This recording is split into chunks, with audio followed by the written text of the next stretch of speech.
এত পরিমাণে বৃষ্টি বাংলাদেশে, কি বলবো, ঘর থেকে বের হওয়া যায় না।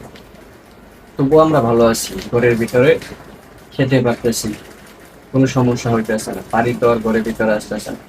কিন্তু যারা বিপদে আছে, যারা পানির নিচে নিজের ঘর বাড়ি ঘর সবকিছু বন্যায় নিয়ে চলে গেছে, আমাদের কি উচিত না তাদের পাশে দাঁড়ানো? বাংলাদেশে অনেক অনেক সেলিব্রিটি আছে যারা মাসে লাখ লাখ টাকা ইনকাম করে, মানে 10 টাকা দান করলে 20 বার আইসা মিডিয়াতে দেখায়, 20টা পোস্ট করে দেয়। কিন্তু তারা এখন বিপদের সময় কেন মানুষের পাশে নেই, আমি এটা বুঝতেছি না। যেরকম আমাদের শেখ আহমদুল্লাহ আসন্না ফাউন্ডেশনের পক্ষ থেকে বাংলাদেশের প্রত্যেকটা মানুষের বিপদ আপদে তারা পাশে থাকার চেষ্টা করে। সবার আগে আমি দেখেছি যে তারাই মানুষের বিপদে পাশে দাঁড়াতে।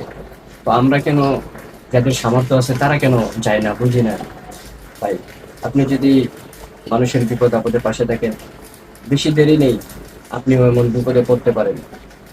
তখন কিন্তু আপনি মানুষকে পাশে পাবেন না। এই জন্য বলছি, আপনার যতটুকু সামর্থ্য, যদি 10 টাকা সামর্থ্য থাকে, 10 টাকা দিয়ে বন্যায় ক্ষতিগ্রস্ত মানুষদেরকে সহযোগিতা করুন।